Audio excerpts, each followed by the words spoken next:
going to discuss the demonetization of silver through the purchase of Spanish dollar and precious metals by the Bank of France at the start of 19th century. I chose this relatively short period for a number of reasons. Between 82 and 86, the Bank of France strongly increased the volume of its purchase, and above all, it decided to conduct them outside Paris using its network of correspondents. First, I would like to bring your attention to this emblem of the Bank of France that appeared at the time in its headed note paper. It features the goddess of Fortuna, holding in one hand the caduceus of commerce and in the other the cornucopia of plenty. She's sitting on a chest, and in the background we can see two barrels. One of them is lying down and some coins are tumbling out. The reason the artist chose to portray this barrel is because at the start of 19th century, coins and precious metal were transported in such containers.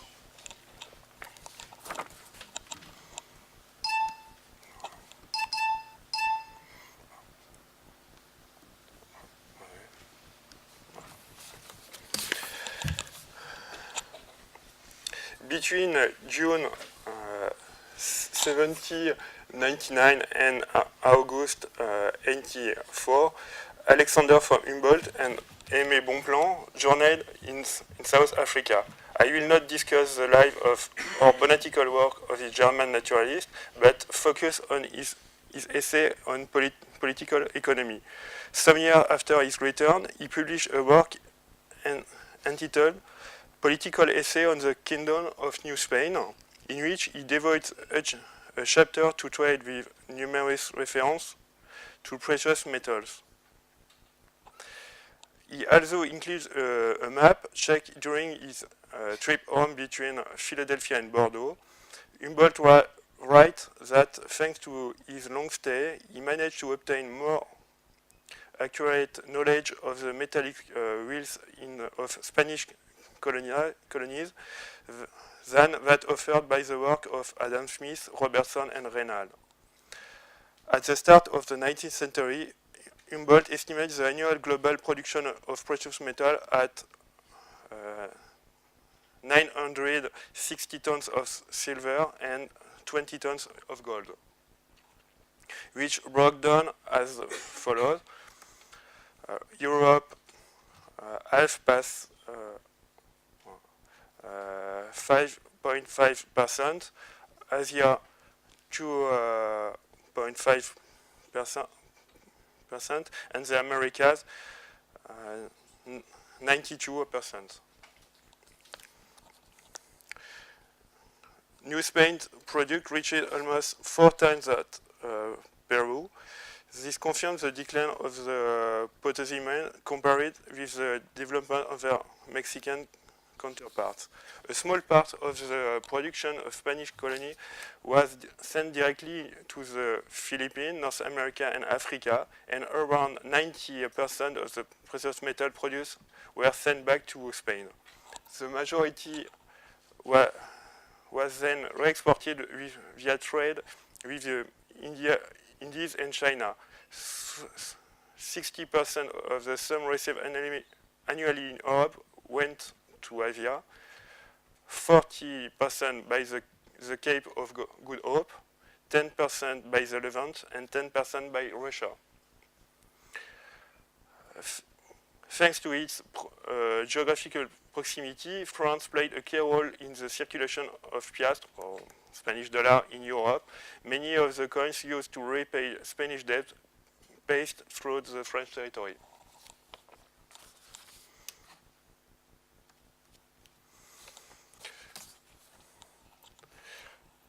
Created in January 80, the Bank of France was a fully private company administered by 15 regions and monitored by 3 censors, chosen from among all the shareholders at the general meeting. The regent and the censor together form the Banque de France General Council. The General Council meets once a week on Wednesday. In order to facilitate the day-to-day running of the institution, it appointed within the Council a central committee comprising 3 members, specially and exclusively charged with managing all the bank's operation. At this time, the Bank of France was headed by Jean-Frédéric Perregaux, a banker of Swiss origin who owned one of the largest banks in Paris. Here. The Bank of France was set up in the Hôtel Massiac at Place des Victoires, not far from the main financial institution. In the engraving, it is the building in the back on the right hand side. This is Hôtel Massiac. Next to it, you can see the Ministry of the Treasury, of Finance, the Stock Exchange, the Caisse d'Amortissement, the different Yuxing Bank in Paris, Caisse d'Escompte du Commerce, Comptoir Commercial et Factory du Commerce. It's the other Yuxing banks, and the Post Office and the Messagerie Nationale.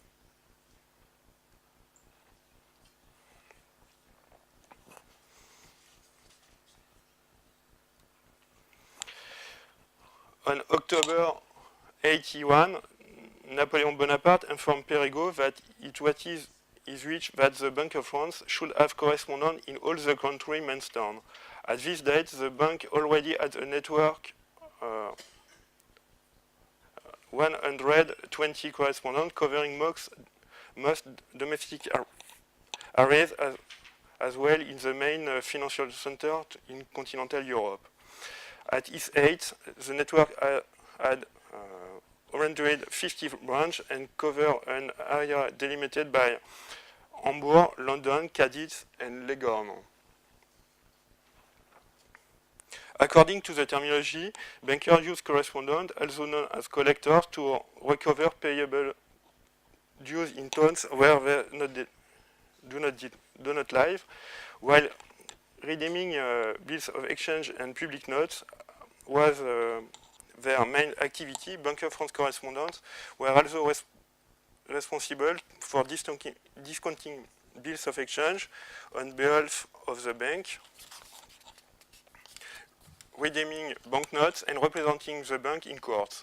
They contribute to the different services that the bank provides to the states outside Paris, payment of annuities, pension, and management of the national lottery. They are also responsible to providing economic data, sending local stock exchange stock price, and rating the main merchant according to the credit risk. We can see the price listing sent by correspondents in Amsterdam and Bayonne, with the code of piastres. Voilà, et ici. Non, je sais plus où ils sont. Oui, voilà.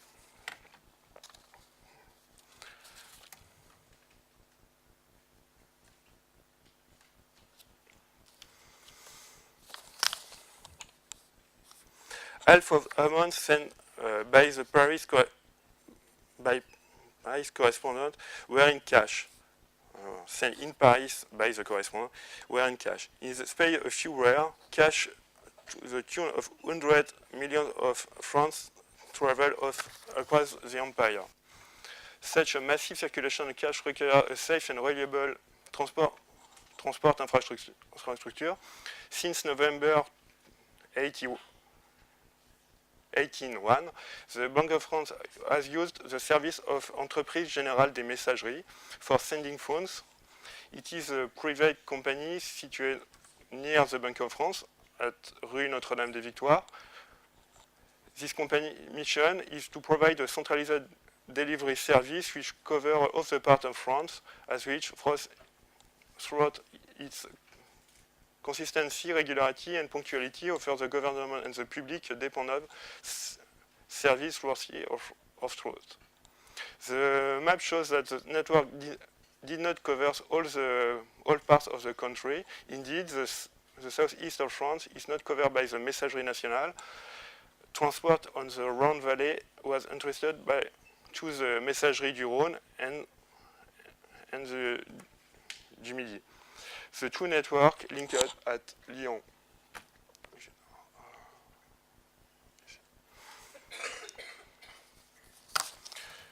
The transport rates were open to discussion, which led to lengthy negotiation between the Bank of France and its supplier.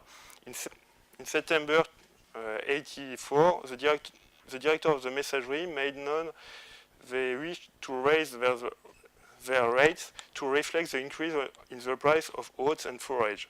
The following weeks, the General Council recognized that this request was fair and authorized the Director General to apply a rate of 5 centimes per 1,000 francs and per 4 kilometers.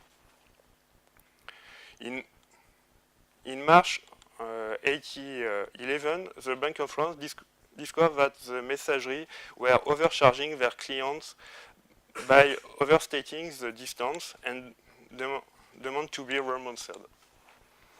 The French roads were not always safe in Napoleon's day,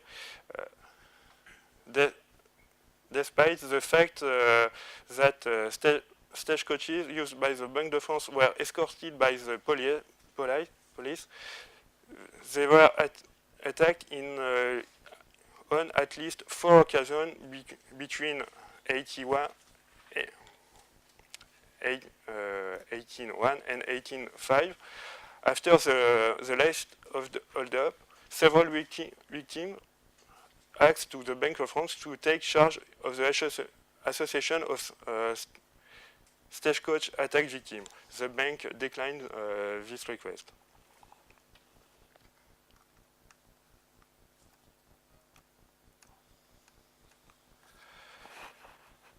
The bank shall not undertake any kind of business other than that of gold and silver. The statutes of the central bank allow it from the outset to trade in gold and silver. This purchase of precious metal enables the bank in particular to raise its cash balance, while bars and foreign coins are usually sent to the workshop of the Monnaie of Paris or those in Rouen to be processed in French coins.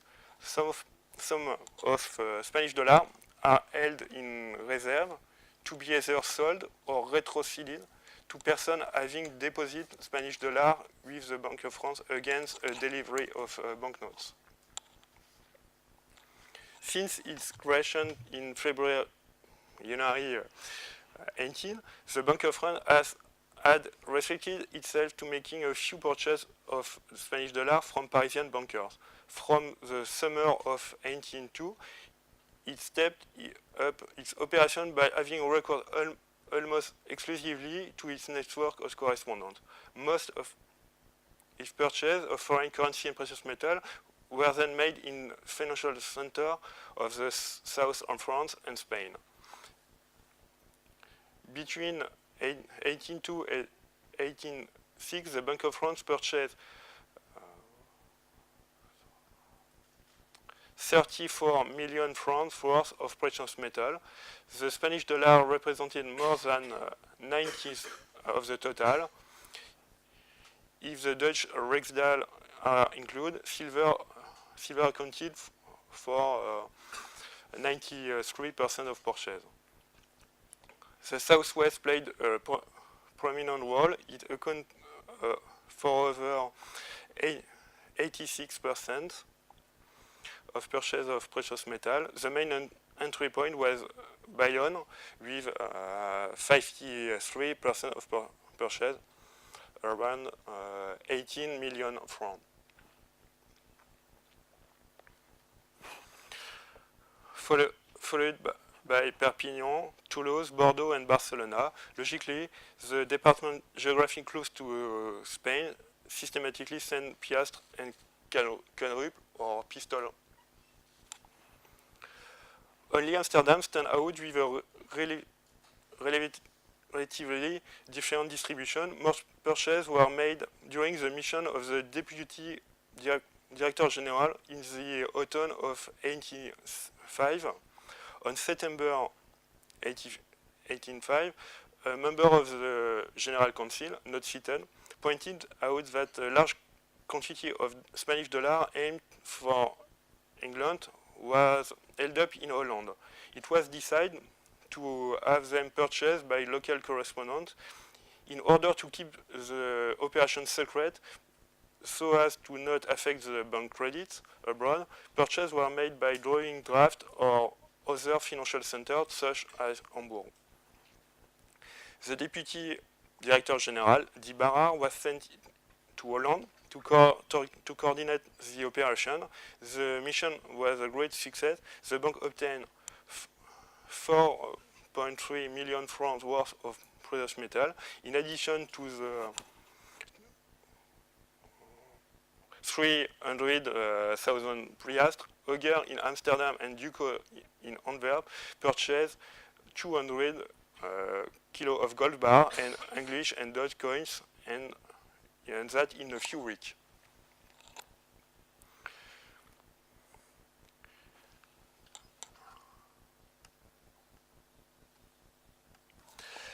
By comparing the purchase of metal with the cash balance of the Banque en France, it can be noted that purchase increased in period of declining metal reserve, as in autumn of 1802 or in spring of 1803, and at the start of 1804, the cash balance was equal to 1/3 of banknote in circulation, in accordance with the generally accepted rule at the time.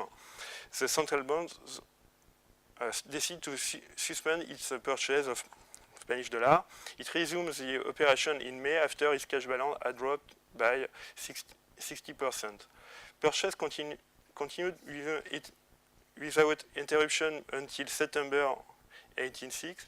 It should be noted that gold purchases were only made, then the cash balance declined sharply during the crisis of 1805, for example.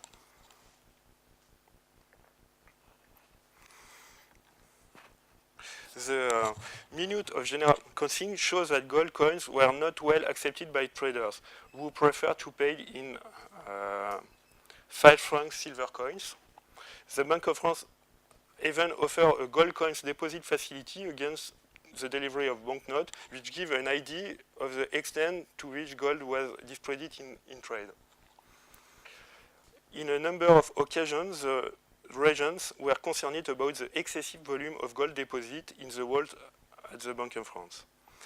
A quote from the Dictionnaire universel du commerce corroborates this fact. The author of the article of trade of Spanish dollar points out that the exchange rate between France and Spain stood at between 15.30 and 15.40 francs for one pistola, while the real value at the pistola was between 15.60 and 15.75. According to him, it is the fear of being paid in gold that weights the exchange rate of Spanish pistola.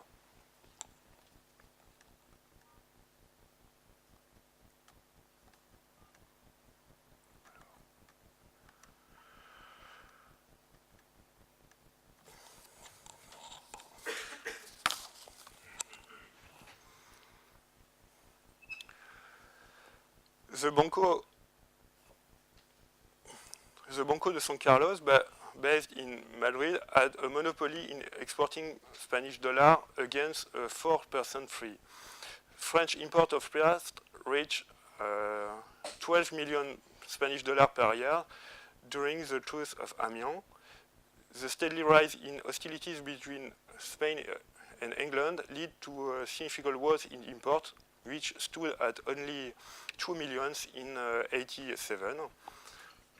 Michel Zibelberg states that this Spanish dollar did not all remain in France because they contributed to pay off the Spanish trade deficit with other countries and were traded by Parisian bankers who, like Hervas, had them pass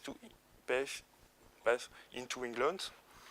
On July 1802, the Bank of France wrote to the Banco de San Carlos to obtain 500,000 Spanish dollar.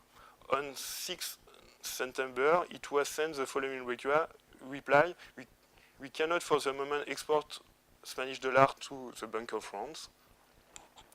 On December, the Marquis of Colonia, the Bank of France correspondent in Madrid, informed the bank that all outflow of Spanish dollar were prohibited, adding that smuggling seems dangerous and illicit channels, unworthy of Bank of France and itself, are fraught with dangers.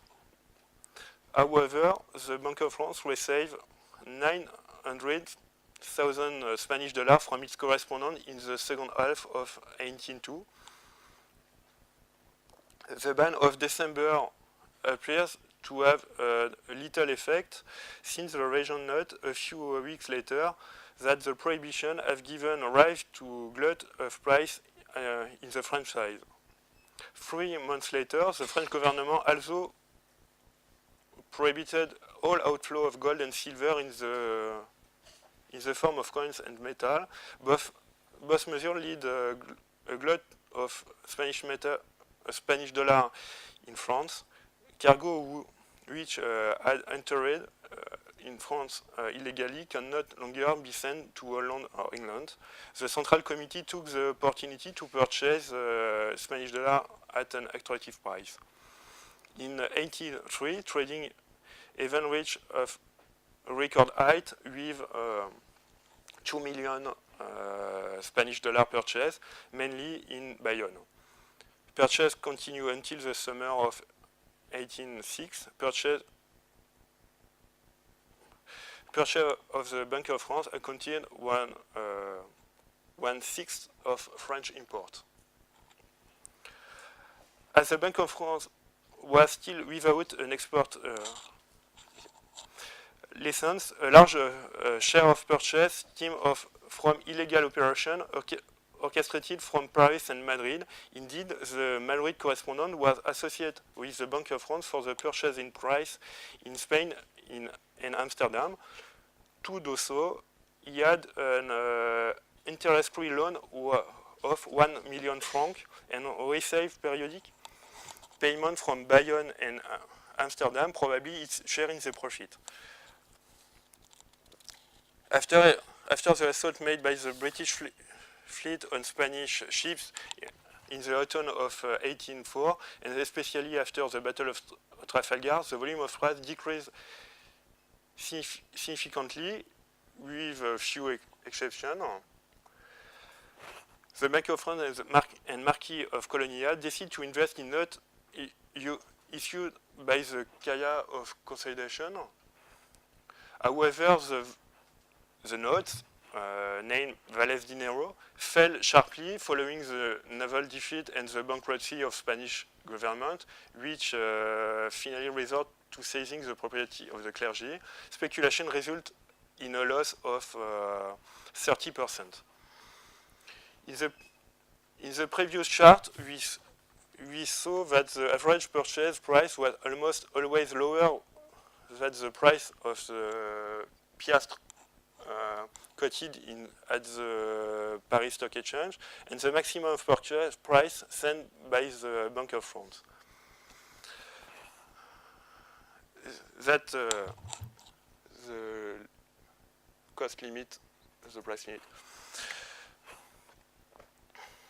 The lecture is incomplete as the archive of the Bank of France does not include the regulatory decision of the Central Committee, which was most often vested with the broadest powers to organize and activate trading in Spanish dollar by the General Council. There is a certain stability in the purchase of Spanish dollar, purchase price of Spanish dollar relative to the price to the Paris exchange. Neither the crisis of 1882 and 83, nor the resumption of naval hostilities between England and Spain in the autumn of 1804, nor especially the crisis of 1805, seems to have caused significant rise in the problems.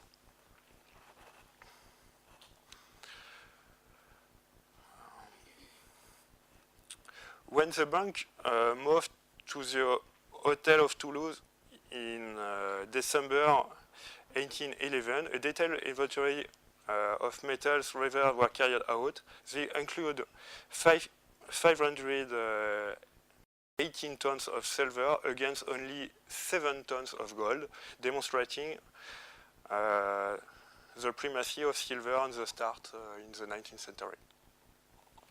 Thank you. Okay, thank you for this. You have some questions, discussion now. We have some minutes, couple of minutes for discussion.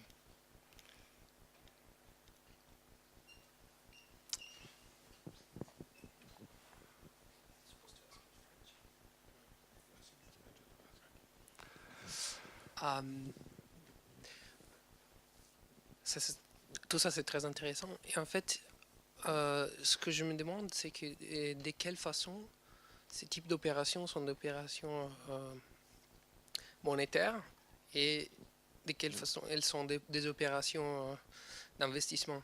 Parce qu'ici, on voit qu'il y a beaucoup de profit, généralement, à faire ces types d'opérations. Et donc, on pourrait dire que la Banque de France, ici, se comporte justement comme un arbitrage privé qui a un profit à faire, à tirer de ce type d'opération. Et donc, ma question, c'est que est-ce qu'il y a un sens monétaire au-delà du profit de l'opération et surtout, ce serait intéressant de savoir quelle est la composition des réserves métalliques, quel est le rôle des pièces dans la composition des réserves métalliques de la banque.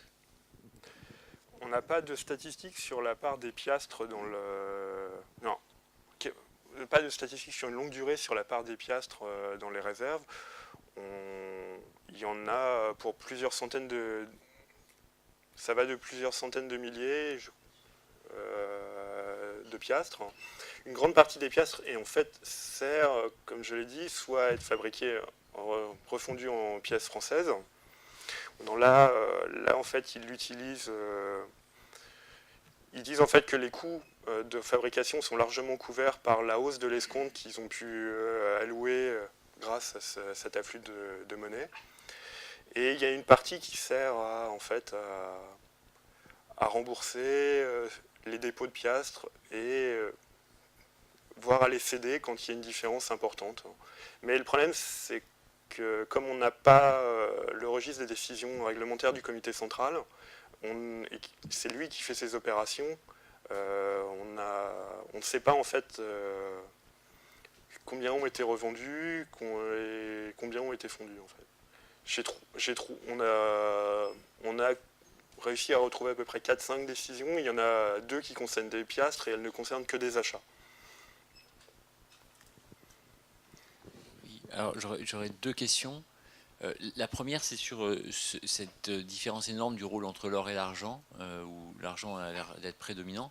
Est-ce que c'est lié à la circulation intérieure en France, ou est-ce que ça dépend en fait de la balance du commerce, c'est-à-dire du type d'échange extérieur qui est fait? Et la deuxième question, c'est est-ce qu'on a la ventilation dans le stock métallique de la banque entre ce qui est des dépôts, on peut qualifier de monétaires, c'est-à-dire elle s'engage à rembourser une valeur contre ses billets, et les avances, c'est-à-dire qu'elle s'engage à rembourser le type de piastres ou de pièces qui a été déposé, pour faire la différence entre ce qu'elle doit rembourser en piastres et ce qu'elle doit simplement rembourser en métal en quelque sorte, hein, puisque ça, c'est pour prolonger ton argument. Pour ce qui est de la première question, à chaque fois qu'il parle du discrédit de l'or, il n'en donne pas vraiment de raison.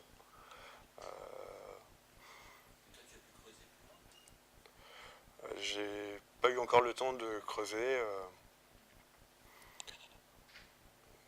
Ce qu'on sait, c'est qu'il y a des périodes où ils se plaignent en fait qu'on leur dépose beaucoup d'or, et parce qu'en fait les billets de banque qu'on leur donne en contrepartie, quand ils nous reviennent, ils demandent à être payés en argent, donc c'est un problème parce que ça vient grever la réserve métallique.